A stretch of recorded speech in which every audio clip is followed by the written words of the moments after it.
నాకు ప్రాణ సమానమైనటువంటి అనకాపల్లి తెలుగుదేశం పార్టీ కుటుంబ సభ్యులందరికీ పేరు పేరున నమస్కారాలు, అభినందనలు, శుభాభినందనలు. మీ ఉత్సాహం చూస్తూ ఉంటే చాలా ఆనందంగా ఉంది. నేను ఎప్పుడు చెప్తాను, తెలుగుదేశం పార్టీ అనేది మామూలు వ్యవస్థ కాదు. ఎవడైనా మనతో పెట్టుకుంటే వాడు ఫినిష్ అయిపోతాడు తప్ప అంత ఈజీగా మనం వదిలిపెట్టాం. ఇటీవల అనకాపల్లి ఇప్పుడే కాదు, మొదటి నుంచి కూడా తెలుగుదేశం పార్టీకి కంచు కోట, దాంట్లో అనుమానం లేదు. అయితే మనం కూడా ఎన్నికల్లో అనేక మార్పులు వస్తూ ఉంటాయి. ఈసారి ఎన్నికలు రాకమునిపే ఒక ఆలోచన చేశాం.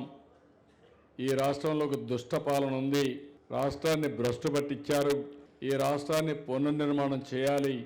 ఆ సమయంలో స్వచ్ఛందంగా పవన్ కళ్యాణ్ గారు ముందుకొచ్చి జనసేన అధినేత పూర్తిగా సహకరించడం, ఆ తర్వాత మనం ఈ రాష్ట్రాన్ని పునర్నిర్మాణం చేయాలంటే బీజేపీ కూడా అవసరం, ముగ్గురం కలిసి పోటీ చేస్తే తప్ప రాష్ట్రాన్ని కాపాడుకోలేమని ముందుకు పోయాం. అయితే చాలా ఎన్నికలు చూశాను, కానీ 2024 ఎన్నిక నా జీవితంలో ఎప్పుడూ చూడలేదు అలాంటి ఎన్నిక. దానికి కారణం మీరందరిలో కూడా బాగా పూర్తిగా ఛార్జ్ అయిపోయారు. పక్కన చూడలా ఒకటే ఆలోచించారు, ఈ రాక్షసులు పోవాలి, రాష్ట్రాన్ని కాపాడుకోవాలి, అదే ధ్యేయంతో ముందుకు పోయారు. దాంతో ఎన్నో విక్టరీస్ చూశాను, కానీ ఈసారి గెలుపు మాత్రం నా జీవితంలో చూడలేదు. పోటీ చేసిన వాళ్ళల్లో 94% స్ట్రైక్ రేట్ రావడం ఇది ఒక హిస్టారికల్ చరిత్ర. ఇప్పుడు నేను చూస్తే అప్పటికి ఇప్పటికీ ఇంకా కొంచెం పెరిగింది, ఓట్లు పెరిగాయి. దానికి కారణం మీరందరూ పనులు చేయడం. నేను కూడా మీరు చూస్తే ఒక పక్క సంక్షేమం, సూపర్ 6 అన్నాం, సూపర్ 6ని సూపర్ హిట్ చేయడమే కాకుండా ఊహించిన దానికంటే ఎక్కువ చేయగలుగుతున్నాం. ఇంకా నిరంతరం కూడా ముందుకెళ్తాం. నేను ఎన్నోసార్లు చెప్పాను, నా ఆలోచన ఒకటే, మనం కష్టపడేది ప్రజల కోసం, నిరంతరం ప్రజల్ని ఎంపవర్ చేసుకుంటూ ముందుకు పోవాలి.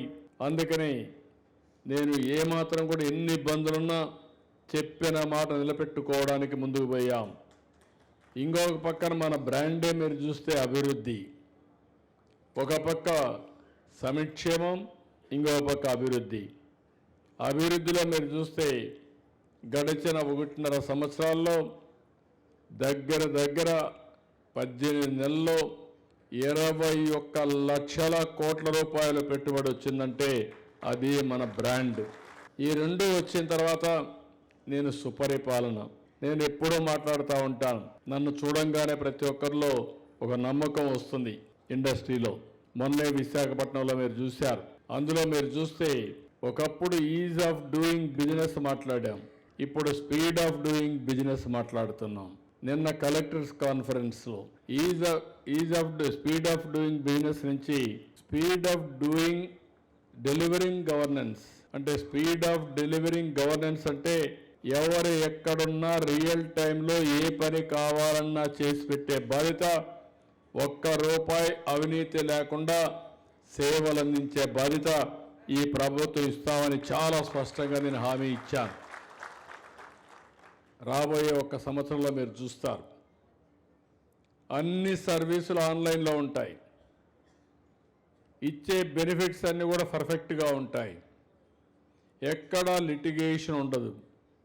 ఎవడైనా భూ కబ్జా చేస్తే అక్కడనే పాచేస్తాం తప్ప వాడిని వదిలిపెట్టే పరిస్థితి ఉండదు. రౌడీలకి రాష్ట్రంలో స్థానం లేదు. ఆ రౌడీ అని చెప్పుకుంటే తోక కట్ అయిపోతుంది తప్ప మళ్ళీ ఇంకొకసారి రౌడీ అని చెప్పేదానికి కూడా అతనికి శక్తి ఉండకుండా చేస్తాం. ఇలాంటివన్నీ చేసి ఎవడైనా తప్పు చేస్తే తప్పు చేయక మునిపే చొక్కా పట్టుకుంటాం తప్ప వదిలిపెట్టే సమస్య లేదు. ఇవన్నీ కూడా ఇప్పటికే మీరు చూసుంటారు. మీరు నాకు ఒక మంచి పని చేయాలి, మీరు టెక్నాలజీ వాడాలి, మన యాప్ వాడాలి, మన మిత్ర వాడాలి.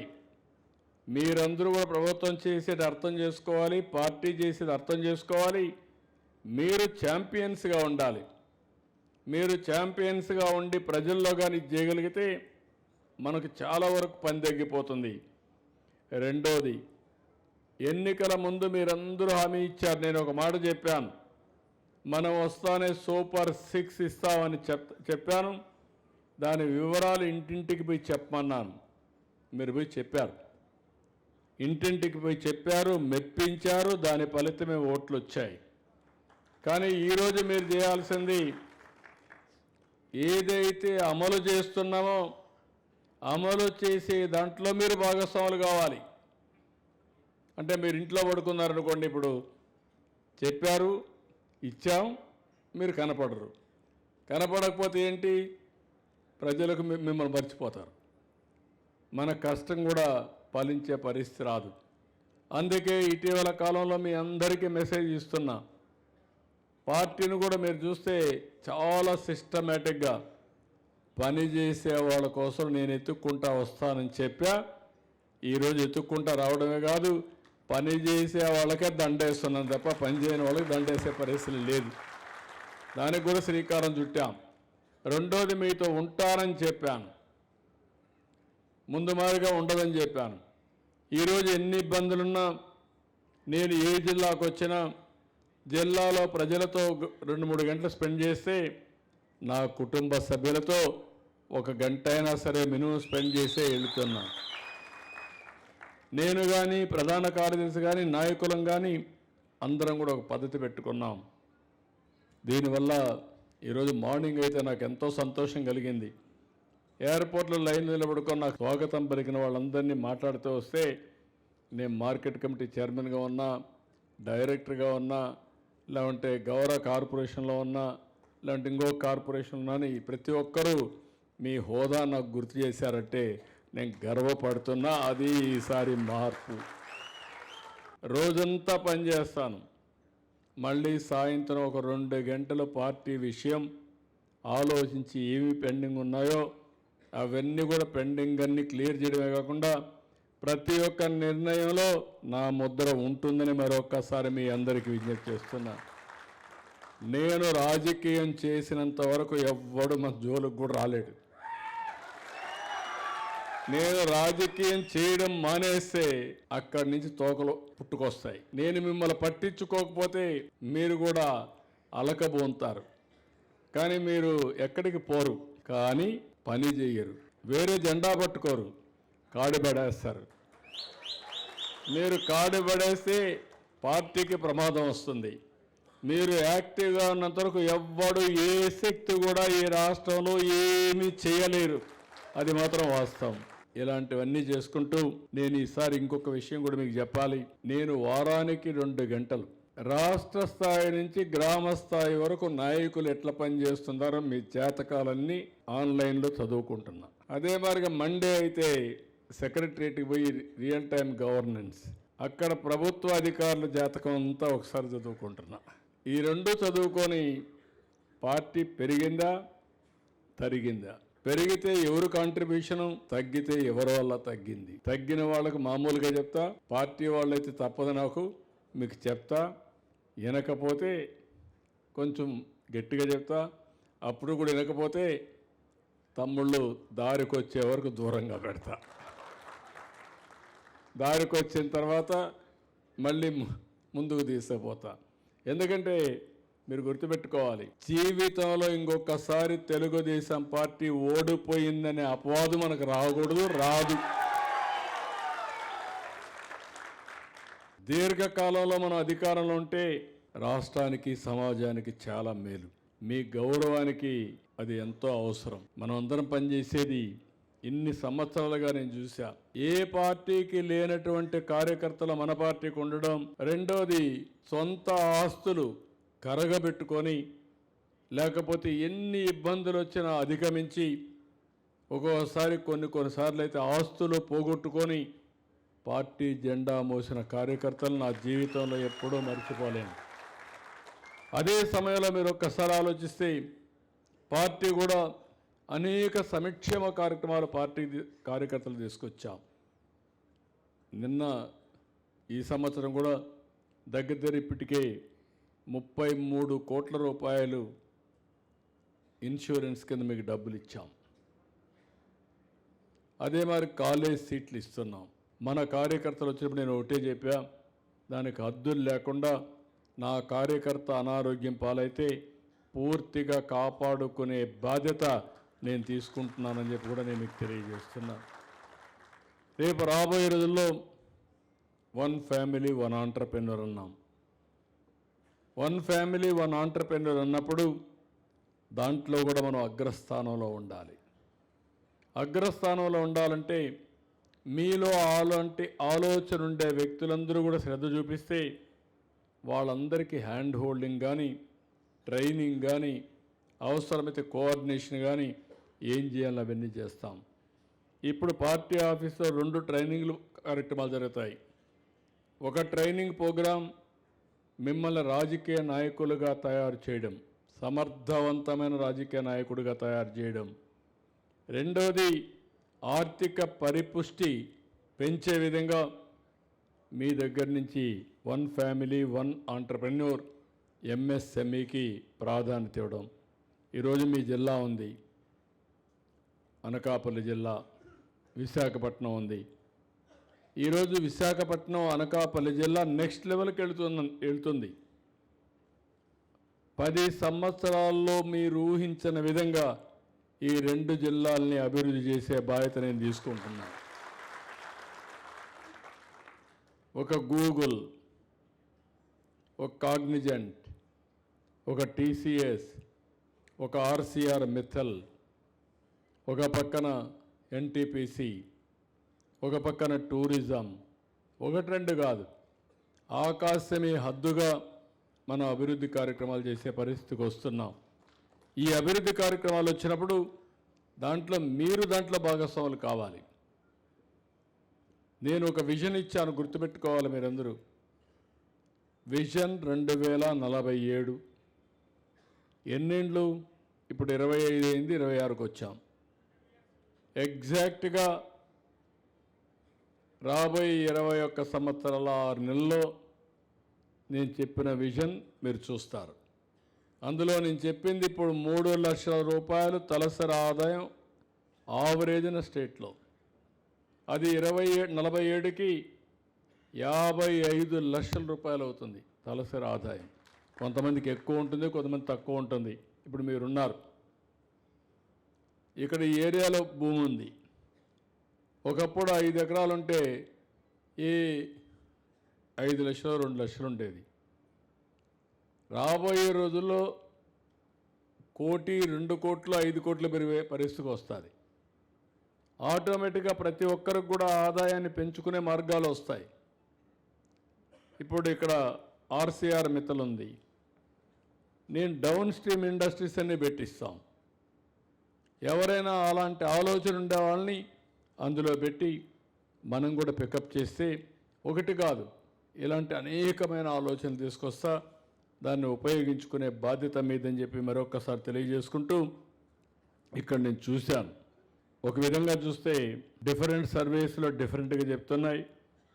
ఓవరాల్గా మాత్రం నాకు ఈ 4-5 జిల్లాల్లో పార్టీ ఇమేజ్ అంటే ఎన్డీఏ ఇమేజ్ పెరిగింది, తెలుగుదేశం పార్టీ ఇమేజ్ పెరుగుతూ ఉంది, వైఎస్ఆర్ కాంగ్రెస్ పార్టీ మసకబారే పరిస్థితి వచ్చింది.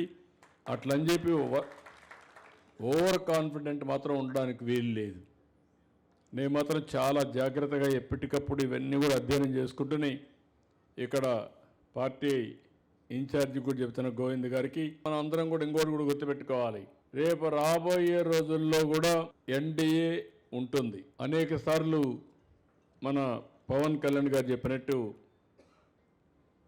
ఒక 15 ఏళ్ళు మినిమం ఈ 3 పార్టీలు కలిసి ఉండాలని చెప్పి పదే చెప్పారు. నాకు కూడా అభిప్రాయం అదే. అందుకే నేను ఆయనకు గౌరవం ఇవ్వడం, ఆయన నాకు గౌరవం ఇవ్వడం, అదే మరి ప్రధానమంత్రి గారు కానీ కేంద్రం కానీ మనం అనుకున్న పనులు చేయడం, ఇవన్నీ కూడా ఒక పద్ధతి ప్రకారం చేసుకుంటూ వస్తున్నాం. మీరు కూడా ఆలోచించాల్సింది, అవసరమైతే ఇంకొక 2 పనులు ఎక్కువ చేస్తాం ఇలాంటి నియోజకవర్గాల్లో. ఎందుకంటే కోయిలేషన్ ఎక్కువగా స్ట్రాంగ్గా ఉండే నియోజకవర్గాల్లో ఎమ్మెల్యే జనసేన ఉంటే, తెలుగుదేశం మేజర్ పార్టీ కాబట్టి 10 పనులు ఎక్కువ చేయడానికి ఏమేం చేయాలో అన్ని పనులు చేస్తాం. అది నా బాధ్యత. అదే సమయంలో మీటింగ్లు పెట్టుకొని మీకు ఏ పని వచ్చినా చేసే బాధ్యత గోవింద్ గారికి ఉంది. ఇక్కడ మంత్రి గారు కూడా ఉన్నారు. 2 పార్టీల మధ్య ఫిక్షన్ రాకుండా సమన్వయం చేస్తూ, కోఆర్డినేట్ చేస్తూ, కొల్లు రవీంద్ర దీన్ని కూడా కోఆర్డినేట్ చేయాల్సిన అవసరం ఉందని చెప్పి కూడా నేను మీకు తెలియజేస్తున్నా. ఇంకా చాలా డీటెయిల్స్ ఉన్నాయి. నేను డీటెయిల్స్ పోవడం లేదు, ఎందుకంటే మీరందరూ మళ్ళీ ఫోటో కావాలంటున్నారు. ఫోటో మేజర్ ఇష్యూ, దానికి కూడా చాలా టైం కూడా అవుతుంది. కానీ ఒక్క విషయం మాత్రం ఫైనల్గా చెప్పేసి ఫోటోకి వెళ్దాం. భవిష్యత్తులో కూడా మీకు అంతా ఒకటే విజ్ఞప్తి చేస్తున్నా. నేను మీ అందరికి విజ్ఞప్తి చేసేది, ప్రజలకు దగ్గర మీరు ఉండండి. ఏ ఎన్నికల్లో ఇక మీదట ఓడిపోవడానికి వీలు లేదు.